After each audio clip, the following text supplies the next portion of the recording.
অনেক, দেখো তো বাচ্চাটাকে চিনতে পারছো কিনা? একদম তোমার মতো হয়েছে। কে এই বাচ্চা?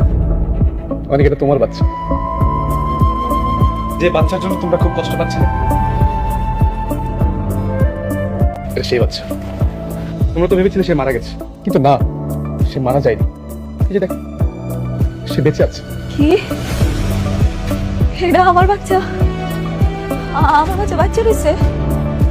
আমার না মরা সন্তান হয়েছিল? আসলে সেদিন অ্যাম্বুলেন্স তোমার বাচ্চা সরিয়ে একটা মৃত বাচ্চা রাখা হয়েছিল, আর এই কাজটা করেছে অনেকের চাচা চাচি।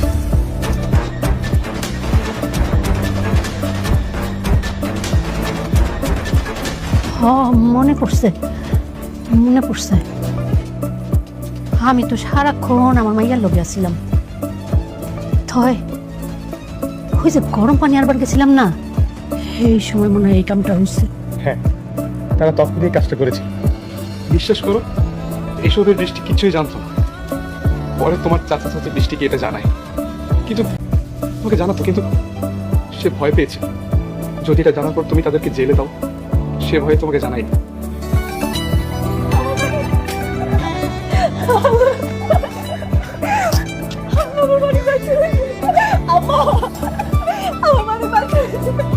বাবা, বাবা,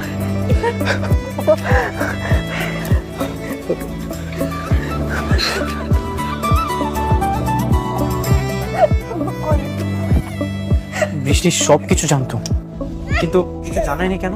সে তোমাকে জানাতো, কিন্তু তার মনে একটা ভয় ছিল, যদি এটা জানার পর তুমি তাদেরকে জেলে দাও, এই কারণে সে তোমাকে জানায়নি। তুমি না আমার বন্ধু, তুমি তো সবচেয়ে আমার কাছে ছিল। তুমি দেখো আমি সন্তানের জন্য কতটা কষ্ট পেয়েছি।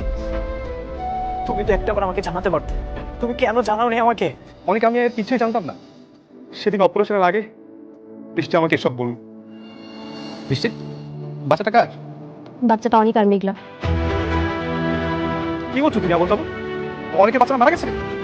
না, মারা যায় জীবিত। অনেকে চাচা চুরি করে এক্সচেঞ্জ করে দিয়েছে। কি? তুমি এটা জানার পর অনেককে বলনি? এমন একটা জঘন্য কাজে তুমি হেল্প করতে পারলে? হ্যাঁ, আমি এক্ষুনি অনেকে কি বলবো। আসো। তা আমি তো অনেকবার বলার চেষ্টা করেছি অনেকে, কিন্তু বলতে পারি বাবা নিষেধ করেছে। আর দেখো, এটা যদি আমরা বলতে চাই তাহলে উল্টো অনেক আমাদেরকে সন্দেহ করবে, এজন্য আমি বলিনি। বৃষ্টি, তুমি জানো একটা বাচ্চার জন্য অনেক কতই না কান্নাকাটি করছে, আর তুমি তুমি যে একটা বাচ্চার জন্য এত বড় একটা রেক দিতে যাচ্ছ। দেখো সাব্বির, কালকে তো আমার অপারেশন। আমার যদি কিছু হয়ে যায় বা আমি মারা যাই, তাহলে তুমি এই সন্তানকে দেখে রেখো। কথা দাও সাব্বির, তুমি এই বাচ্চাটাকে দেখে রাখবে। দেখো বৃষ্টি, এই মরার কথা তুমি একদম মুখে নেবে। তোমার কিচ্ছু হবে না, আমার বিশ্বাস। তুমি সুস্থ হয়ে ফিরে আসবে। তুমি কি করলে? আমি না একদমই মেনে নিতে পারছি না। সাব্বির, আমি অনেকবার বলার চেষ্টা করেছি আমাকে, কিন্তু বলতে পারিনি। কিন্তু আমরা আরেকটা কাজ করতে পারি সাব্বির। কালকে যদি আমার অপারেশন সাকসেস হয়, তাহলে তো আমি সন্তান জন্ম দিতে পারবো, তাই না? তখন আমি নিজে গিয়ে অনেক মেঘলার সন্তান ওদের কাছে চলে দেবো। তখন অনেকের দুটো সন্তান থাকবে, আমরা সবাই হ্যাপি থাকবো। আমি, মেঘলা, অনেক, সবাই। আর যদি না ফিরি, তাহলে তুমি নিজে এই সন্তানকে অনেক মেঘলার কাছে ফিরিয়ে দেবে, আর আমার হয়ে ওদের কাছে মাপ চাইবে। পারবে না? অনেক, বৃষ্টি আমার কথা রাখেনি। সে আমাদের সবাইকে ছেড়ে ওপারে চলে গেল, কিন্তু দেখো আমি আমি তার কথা রাখতে পেরেছি। আমি তোমাদের সন্তানকে তোমাদের কাছে ফিরিয়ে দিয়েছি। আমার খুব ভালো লাগছে তোমাদের সন্তানকে তোমাদের কাছে ফিরিয়ে দিয়ে। বন্ধু, তোমাকে অনেক ধন্যবাদ। তুমি যদি এই সত্যটা না জানাতে, তাহলে কখনো এই সত্যটা জানতে পারতাম না। অনেক, আজকে আমি আসছি, তোমার একটা অনুরোধ রাখবে। প্রতিদিন বৃষ্টির কবরের কাছে গিয়ে একটু দোয়া করো, তার আত্মা শান্তি পাবে। আসি বাবা, আসি।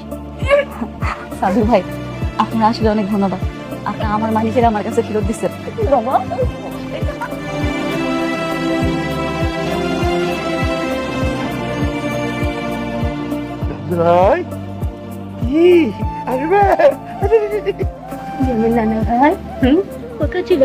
দেখছো, একবারে তোমার মতো হয়েছে।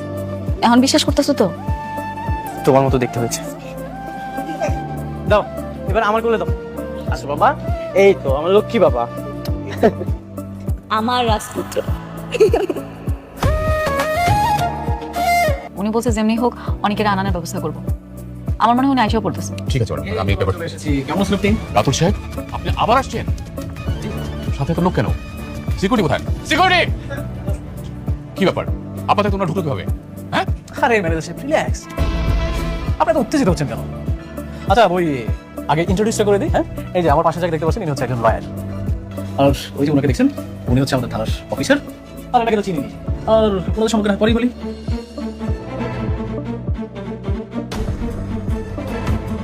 আপনি? ম্যানেজার সাহেব কমন করেছে তাই না? অবশ্য কমন পরেরই কথা। শুনেন, আজকে কিন্তু এতগুলো মানুষ আমরা আসছি ঘাট ধাক্কা খাওয়ার জন্য না, আমরা ঘাট ধাক্কা দিয়ে বের করে দিতে এসেছি। মানে তোর এত বড় সাহস, তুই আমার অফিসে এসে বড় গলা কথা বলার? আরে ভাবি, আপনি তো সবসময় ধৈর্যের পরীক্ষা নেন, যদিও বা আমার ধৈর্যটা অনেক বড়, আজকে কোনোভাবেই আমি কন্ট্রোল করতে পারতেছি না। কি করি আচ্ছা মেন বিষয় আসি তাই না? এই আচ্ছা সাহেব দাঁড়িয়েছেন কেন বলেন? সেদিনই আমার সন্দেহ হয়েছিল, শাকির সাহেবের মতো একজন ভদ্রলোকের মেয়ে এত বেয়াদব হয় কি করে। আসলে বস্তির থেকে আসা মেয়ে তো এরকম তো হবেই। আলতাফ সাহেব, আপনি কিন্তু আপনার সীমা ছাড়িয়ে যাচ্ছেন। হ্যাঁ, আপনি ম্যাডামকে যেভাবে অপমান করে কথা বলছেন, আপনি জানেন না যে আপনাকে কি করতে পারি আমি। আরে রমজান সাহেব, আপনি না সবসময় শুধু উত্তেজিত হয়ে যান, আপনার বয়স হয়েছে, ভিপি লো হয়ে যাবে। আচ্ছা শুনেন, আপনি কাকে ম্যাডাম বলতেছেন? একটা বস্তির ওকে বস্তির থেকে তুলে নিয়ে এসে আপনি শালিমা বিল্ডার্সের মতো হাজার হাজার কোটি টাকার মালিক বানিয়ে দিয়েছেন। আপনি কিন্তু কাজটা মোটেও ঠিক করেন নাই, ভেরি ব্যাড। মানে? ও মানে বুঝতে পারছেন না? মানে শার্প অ্যান্ড ক্লিয়ার। দেখলাম শাকির চৌধুরীর মেয়ে না, শাকির চৌধুরীর মেয়ে হচ্ছে শালিমা।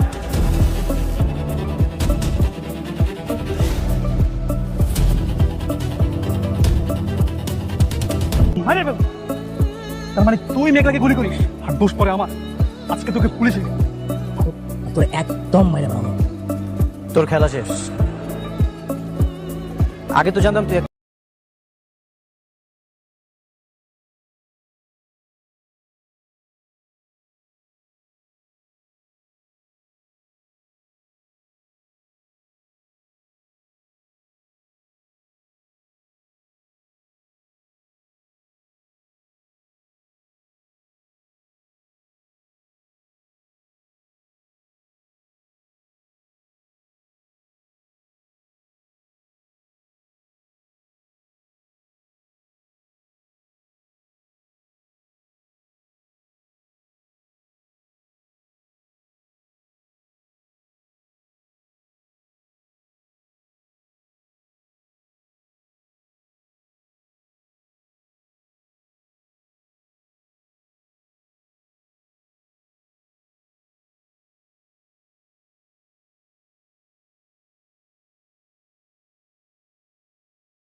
কি হলো, তুমি কোথায় যাচ্ছ?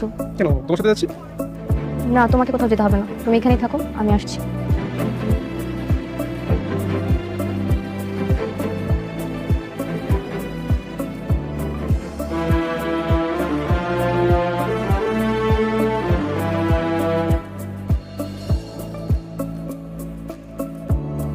আপা, আপনি আইছেন? কেমন আছেন?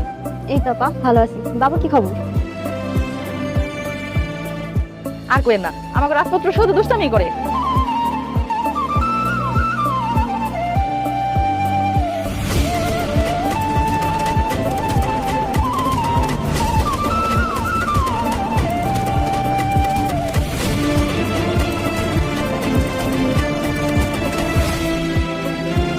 আপা, আপনার চোখে পানি, আপনি কাঁদতেছেন কেন? ও কিছু না আপা, কালকে আমার অপারেশন, জানি না বাঁচবো নাকি মরে যাব। যদি আর না ফিরি তাহলে ভাববেন আমি আর এই পৃথিবীতে নেই। কিসের অপারেশন? কি হয়েছে আপনার? আমার তো কখনো সন্তান হবে না, কিন্তু প্রত্যেকটা মেয়েরই তো স্বপ্ন সে মাতৃত্বের স্বাদ গ্রহণ করবে, তার একটা ছোট্ট সন্তান থাকবে, সারাক্ষণ মা মা বলে ডাকবে। জানেন আপা, এই সন্তানের জন্য না আমার সংসারটাও ভেঙে যাচ্ছে। এই অপারেশনটা করে যদি আমার সন্তান হয় তাহলে আমার সংসারটাও টিকে যাবে। এই জন্যই আমি অপারেশনটা করছি। আপনার কিছু হইব না আপা, আপনার জন্য দোয়া করি আপনি জানি তাড়াতাড়ি সুস্থ হয়ে ফেরেন। যদি সুস্থ হয়ে ফিরি তাহলে তো আলহামদুলিল্লাহ, তখন আবার আসবো।